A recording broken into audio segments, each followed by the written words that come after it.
మనకు breaking news చూస్తున్నాం. హైదరాబాద్ లోని కమాండ్ కంట్రోల్ సెంటర్ లో ప్రత్యేక సమీక్ష చేస్తున్నారు ముఖ్యమంత్రి రేవంత్ రెడ్డి. డిప్యూటీ సీఎం భట్టి విక్రమార్క ఉన్నత అధికారులు ఈ సమీక్షకు హాజరయ్యారు. వ్యవసాయ సహకార శాఖలపై సీఎం సమీక్షిస్తున్నారు. పంట రుణమాఫీ ఇతర అంశాలపై చర్చిస్తున్నారు.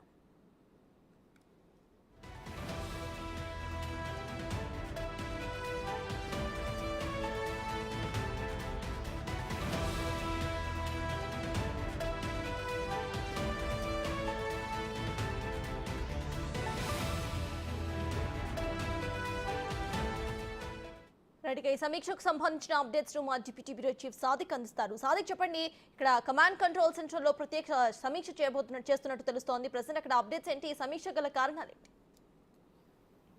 సత్తాస్, ముఖ్యమంత్రి రేవంత్ రెడ్డి పూర్తి స్థాయిలో పరిపాలన పైన దుస్సాధ్యం జరిగింది. మొత్తం ప్రధానంగా అందులో కీలకమైనటువంటి వ్యవసాయ శాఖ పైన కూడా ఫోకస్ పెట్టడం జరిగింది. వచ్చే ఖరీఫ్ సంబంధించిన అంశాలు, పంట సంబంధించినటువంటి రుణమాఫీ, అదేవిధంగా ఇతరత్ర సంబంధించిన అంశాలపైన కూడా ఫోకస్ చేస్తున్నారు. ప్రధానంగా వ్యవసాయ శాఖ పూర్తి స్థాయిలో ఇప్పటికే ఖరీఫ్ యాక్షన్ ప్లాన్ను పూర్తిగా సిద్ధం చేసిన దరిమిలా ఎక్కడ కూడా నకిలీ విత్తనాలు చలామణి కాకుండా రైతులను ఆదుకునే లక్ష్యంగా ముఖ్యమంత్రి రేవంత్ రెడ్డి అధికారులతో కమాండ్ కంట్రోల్ సెంటర్ నుంచి కూడా సమీక్షా సమావేశాన్ని నిర్వహిస్తున్నారు. ప్రధానంగా ఈ సమీక్షా సమావేశంలో డిప్యూటీ సీఎం భట్టి విక్రమార్క, వ్యవసాయ శాఖ మంత్రి తుమ్మల నాగేశ్వరరావు, అదేవిధంగా సీఎస్ శాంతకుమారి కూడా పాల్పంచుకున్నారు. దీంతో పాటుగా వ్యవసాయ శాఖ అధికారులు, అదేవిధంగా సహకార సంబంధించినటువంటి శాఖ అధికారులందరూ కూడా దీనిలో భాగస్వాములు అవుతున్న పరిస్థితి కనబడుతుంది. ఎందుకంటే ప్రధానంగా ఖరీఫ్ సీజన్ వస్తున్నామని మనకు నకిలీ విత్తనాలు, నకిలీ పురుగు మందులు, నకిలీ ఎరువులు ఇవి విచ్చలవిడిగా గత ప్రభుత్వంలో జరిగాయి. గతంలో కూడా చాలా మట్టుకు దీని ద్వారా రైతాంగం తీవ్రమైనటువంటి నష్టాలు చవిచూసిన పరిస్థితి కనబడుతుంది. దాన్ని చెక్ పెట్టే విధంగా రేవంత్ రెడ్డి సర్కారు రైతులకు భరోసాగా ఇచ్చే విధంగా రైతులకు పూర్తి స్థాయిలో కూడా వారికి న్యాయం చేసే లక్ష్యంగా ఈ ఖరీఫ్ నుంచి కూడా తన యాక్షన్ ప్లాన్ను ముమ్మరం చేస్తున్నారు. ఎక్కడ కూడా నకిలీ విత్తనాలు చలామణి చేస్తే వారిపైన పీడీ యాక్ట్లు పెట్టాలన్నట్టు లక్ష్యంగా ప్రభుత్వం ముందుకు సాగుతూ ఉంది. సో అనేక చోట్ల కూడా ఇప్పటికే దాడులు కొనసాగుతున్నాయి. ఇతర రాష్ట్రాల నుంచి మన రాష్ట్రంలోకి నకిలీ విత్తనాలు రాకుండా, చలామణి కాకుండా గట్టి నిఘా ఏర్పాటు చేశారు. అయితే దీనిలో కమాండ్ కంట్రోల్ సెంటర్ అన్నది చాలా కీలకమైనటువంటి భాగస్వామ్యంగా ఉండబోతుంది. ఎందుకంటే ఎక్కడ ఒక చోట జరిగినప్పుడు దీని ఒక చైన్ సిస్టమ్గా ఉంటుంది. ఈ యొక్క నకిలీ విత్తనాలు సంబంధించిన సరఫరా చేసేవారు కానీ, లేక నకిలీ పురుగు మందులు, విత్తనాలుతో పాటుగా ఇతరత్ర సంబంధించిన వాళ్ళు చేసేవారు ఒక చైన్ సిస్టమ్ ఉంటుంది. ఈ చైన్ సిస్టాన్ని బ్రేక్ చేయాలంటే డెఫినెట్గా పోలీసు కమాండ్ కంట్రోల్ రూమ్ యొక్క సాంకేతిక పరిజ్ఞానాన్ని అందిపుచ్చుకోవాలన్నది ముఖ్యమంత్రి రేవంత్ రెడ్డి యొక్క లక్ష్యం. అందులో భాగంగానే మనకు బంజారాహిల్స్లో ఉన్నటువంటి కమాండ్ కంట్రోల్ సెంటర్ నుంచి కూడా అన్ని ఎస్పీ ఆఫీసులకు, అన్ని కలెక్టర్ ఆఫీసులకు అనుసంధానం చేస్తూ ఎక్కడ ఎటువంటి జరిగినా కూడా వెంటనే అప్రమత్తమై వారిని పట్టుకునే విధంగా, అదేవిధంగా పంట సంబంధించిన ఏదైనా విపత్కర పరిస్థితులు వచ్చినప్పుడు కానీ, లేకపోతే ఇతరత్ర సంబంధించిన అకాల వర్షాలు వచ్చినప్పుడు ఎట్లా మనం ఎదుర్కోవాలి, ఏ ప్రాంతంలో విపత్తు వచ్చే అవకాశం ఉందని కూడా శాస్త్రీయమైనట్టు చాలా డెవలప్ అయిన నేపథ్యంలో దీన్ని పూర్తి స్థాయిలో వినియోగించుకునే విధంగా ఎట్లా ఉంటుందనిపైన కూడా సమీక్ష అధికారులతో సమీక్ష చేస్తూ ఉన్నారు. అంటే పూర్తి స్థాయిలో కూడా మనకు ఆధునిక పరిజ్ఞానాన్ని అందిపుచ్చుకొని అటు వ్యవసాయ రంగాన్ని, సహకార సంఘ లక్ష్యాలను అన్నింటినీ కూడా ముందుకు తీసుకునే లక్ష్యంగా ముఖ్యమంత్రి తన పాలనలో తన మార్పు చూపించే ప్రయత్నం చేయబోతున్నారు. అందులో భాగంగానే కమాండ్ కంట్రోల్ రూమ్ నుంచి కూడా సమీక్షా సమావేశం నిర్వహిస్తున్నారు. ఎట్లా ఉండబోతుంది అంటే వ్యవసాయ సంబంధించిన అంశాలలో దీనిలో ప్రధానంగా పంట రుణమాఫీ కానీ, లేకుంటే ఇతరత్ర సంబంధించినటువంటి వ్యవసాయానికి సంబంధించినటువంటి ఏదున్నా కూడా ఇక్కడి నుంచి ఒక అంటే వికేంద్రీకరణ లక్ష్యంగా, అంటే హైదరాబాద్లో తీసుకున్న నిర్ణయాలు వెంటనే ఆయా రాష్ట్రాలకు, ఆదిలాబాద్ కానీ లేకుంటే ఇతర మరింత దూర ప్రాంతాల్లో ఉన్నటువంటి భద్రాచలం వరకు కూడా విస్తరించాలంటే డెఫినెట్గా ఎక్కడ కూడా గ్యాప్ లేకుండా, అంటే కమ్యూనికేషన్ గ్యాప్ లేకుండా పూర్తి స్థాయిలో ప్రభుత్వ కమాండ్స్ను కూడా అందిపుచ్చుకునే విధంగా వ్యవసాయ శాఖ అధికారులకు, సహకార శాఖ అధికారులకు వెంటనే సమాచారం ఇచ్చడం, తద్వారా రైతాంగానికి పూర్తి స్థాయిలో కూడా వారికైతే సలహాలు, సూచనలతో పాటుగా సస్యరక్షణ చర్యలు ఏ విధంగా తీసుకోవాలనిపైన కూడా ఈ యొక్క కమాండ్ కంట్రోల్ సెంటర్ అన్నది ఉపయోగపడుతుందని కూడా ప్రభుత్వం భావిస్తుంది. ఈ నేపథ్యంలోనే పూర్తి స్థాయిలో అయితే పంట రుణమాఫీ కూడా ప్రభుత్వం చేయబోతుంది. 2 లక్షల రుణమాఫీని ఆగస్టు 15 లోపు కూడా చేయబోతున్న నేపథ్యంలో బ్యాంకర్స్తో మీటింగ్లు కూడా కొనసాగే అవకాశం ఉంది. సో ఎక్కడ కూడా రైతాంగం ఇబ్బంది పడకుండా వారికి సులభతరమైనటువంటి వ్యవసాయాన్ని చేసుకునే లక్ష్యంగా ఈ కార్యక్రమాలను చేపడుతున్నటువంటి తరుణంలో ఇది ఒక పైలట్ ప్రాజెక్టుగా ముఖ్యమంత్రి రేవంత్ రెడ్డి తీసుకోవడం జరిగింది. సో కమాండ్ కంట్రోల్ సెంటర్ ద్వారా పూర్తి స్థాయిలో ఇక్కడి నుంచి హైదరాబాద్లో తీసుకున్న నిర్ణయాలు కానీ, లేకుంటే వ్యవసాయ శాఖ అధికారులు తీసుకున్న నిర్ణయాలు క్షేత్రస్థాయిలో ఆయా సంబంధించినటువంటి ఆ అధికారులకు జిల్లా స్థాయి అధికారులకు చేరవేసే విధంగా వారి నుంచి వచ్చే ఇన్పుట్స్ కూడా ప్రభుత్వానికి తెలియజేసే విధంగా ఒక పూర్తి స్థాయిలో ఒక చైన్ సిస్టాన్ని బిల్డప్ చేస్తున్న పరిస్థితి ఉంది. అంటే ఇప్పటివరకు సంక్షోభంలో ఉన్న వ్యవసాయ రంగాన్ని లాభసాటిగా తీసుకువచ్చే విధంగా, అదేవిధంగా వ్యవసాయాన్ని మరింత లాభసాటిగా తీసుకొచ్చి రైతాంగాన్ని సంక్షోభంలో రైతాంగానికి ఒక పూర్తి స్థాయిలో భరోసా విషయంగా ముఖ్యమంత్రి రేవంత్ రెడ్డి అయితే ప్రయత్నం చేస్తున్నారు. అందులో భాగంగానే వ్యవసాయ శాఖ అధికారులు అదేవిధంగా సహకార శాఖ అధికారులు సంయుక్తంగా ఈ సమీక్షా సమావేశం చేస్తూ ఉన్నారు. వచ్చే ఖరీఫ్ అంటే ఈ ఖరీఫ్ సీజన్ నుంచి పూర్తి స్థాయిలో ప్రారంభమవుతుంది.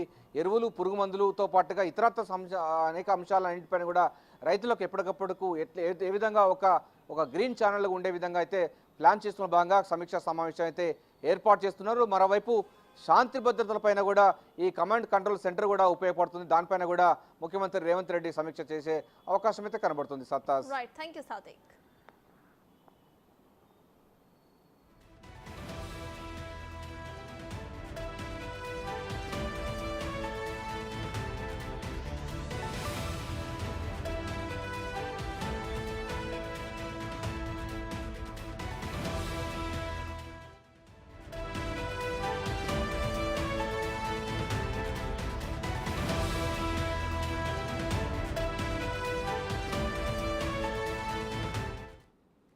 ఆ సెంటర్లోనే ఉన్న నార్కోటిక్స్ బ్యూరో పనితీరుపైన కూడా సీఎం రేవంత్ రెడ్డి ఫోకస్ చేస్తున్నారు.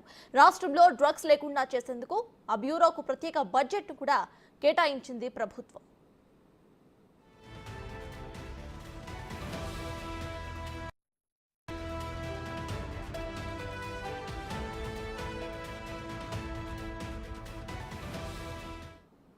ఇదే సమావేశంలో నార్కోటిక్స్ బ్యూరోతో కూడా సమావేశం అవ్వబోతున్నట్టు తెలుస్తోంది సీఎం రేవంత్. ఇదే విషయంపై పూర్తి డీటెయిల్స్ ను మా ప్రతినిధి సురేష్ అందిస్తారు. సురేష్, చెప్పండి, నార్కోటిక్స్ బ్యూరో పనితీరుపై కూడా ఇటు సీఎం రేవంత్ రెడ్డి ఫోకస్ పెట్టబోతున్నట్టు తెలుస్తోంది. సో దీనిపైన అప్డేట్స్ ఏంటి? ఇక వీరికి ఆల్రెడీ ఒక ప్రత్యేక బడ్జెట్ ను కూడా కేటాయించినట్టు తెలుస్తోంది. దాని గురించి ఏమైనా అప్డేట్ ఉందా?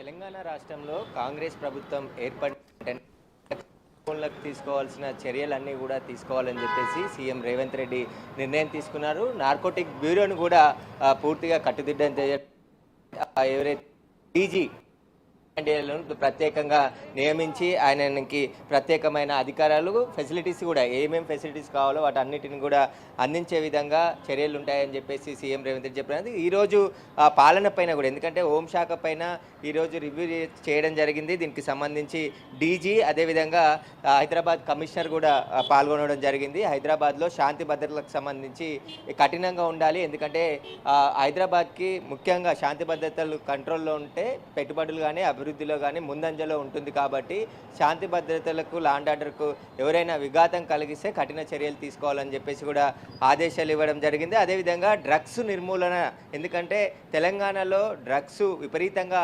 అమ్మకాలు జరుగుతున్నాయి, వాడకాలు కూడా ఎక్కువగా ఉన్నాయి. కాబట్టి వాటిని నియంత్రించే విధంగా డ్రగ్స్ రహిత రాష్ట్రంగా తెలంగాణని తీర్చిదిద్దాలని చెప్పేసి కూడా ముఖ్య ఉద్దేశంతో ఎంతటి వారున్నా ఇందులో అరెస్ట్ చేయాలి, వారిని కటకటాలకు పంపించాలని చెప్పేసి స్పష్టమైన ఆదేశాలు అధికారులకు ఇప్పటికే ఇవ్వడం జరిగింది. ఇక ఎలక్షన్ కమిషన్ ఎలక్షన్ నోటు ఉంది కాబట్టి ఇన్ని రోజులు ఇప్పుడు ఎలక్షన్స్ అన్నీ అయిపోయాయి. ఇక పోలీస్ ప్రక్షాళన పైన కూడా దృష్టి పెట్టారు సీఎం రేవంత్ రెడ్డి. దీనికి సంబంధించి అధికారుల పనితీరు కూడా జంట కమిషనర్లతో పాటు జిల్లాలలో పనిచేస్తున్న ఎస్పీల స్థాయి నుంచి అధికారుల పనితీరును కూడా డీజీపీని అడిగి తెలుసుకోవడం జరిగింది. ఇక నార్కోటిక్ బ్యూరోకి ఇప్పటికే 50 కోట్ల రూపాయలను నిధులు కేటాయించారు. కాబట్టి ఇంకా ఎలాంటి ఎక్విప్మెంట్లు కావాలి, అవసరమైన ఎక్విప్మెంట్తో పాటు బడ్జెట్ను కూడా ప్రత్యేకంగా కేటాయిస్తాం, దీనికి సంబంధించి కఠినమైన చర్యలు తీసుకోవాలని చెప్పేసి కూడా సీఎం రేవంత్ రెడ్డి అధికారులకు ఆదేశాలు ఇవ్వడం జరిగింది. మరి ఈరోజు డీజీపీ కూడా ఈ రివ్యూలో పాల్గొనడం జరిగింది.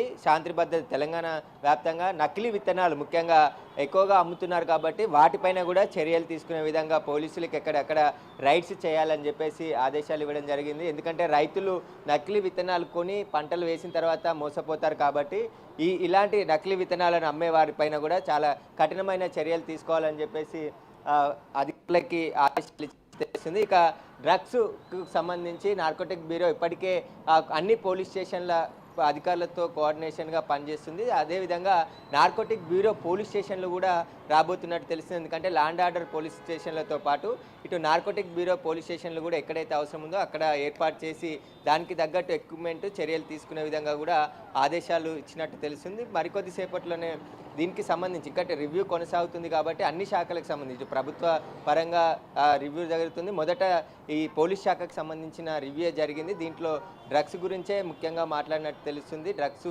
రహిత తెలంగాణగా తీర్చిదిద్దేందుకు అన్ని చర్యలు కూడా తీసుకోవాలని చెప్పేసి పోలీస్ అధికారులకి సూచనలు ఇచ్చారు. ఇక అధికారుల ట్రాన్స్ఫర్లు కూడా ఉండబోతున్నట్టు తెలుస్తుంది. పోలీస్ శాఖలో కొంతమంది అధికారులు, ఎందుకంటే ఎలక్షన్ కోడ్ ఉంది కాబట్టి అప్పుడు ట్రాన్స్ఫర్లు జరగలేదు. ఇప్పుడు ఎక్కడెక్కడ అధికారులు కావాలి, ఎందుకంటే స్పష్టమైన పాలన చేసేందుకు అధికారుల వెసులుబాటు కూడా కావాలి కాబట్టి ఇప్పుడు అధికారుల ట్రాన్స్ఫర్లు కూడా ఉండే అవకాశం కనబడుతుంది పోలీస్ శాఖలో. అంటే సురేష్, ఇటు చూస్తే ప్రభుత్వం మారిన తర్వాత నార్కోటిక్ బ్యూరో పనితీరు కూడా చాలా ఫాస్ట్ అప్ అయిందనే అనుకోవాలి. అయితే ఇప్పుడు మళ్ళీ సమీక్ష చేస్తున్నారు కాబట్టి ఇంకా సీఎం ఇటు నార్కోటిక్స్ బ్యూరోపై, ఇక డ్రగ్స్ సరఫరాపై హైదరాబాద్లో ఏదైతే జరుగుతుందో దాని మీద ఫోకస్ చేస్తున్నారు కాబట్టి ఈ సమావేశం తర్వాత ఈ ఆపరేషన్స్ ఏవైతే ఉన్నాయో అవి ఇంకా ఊపందుకునే అవకాశం ఉందనుకోవచ్చా సురేష్?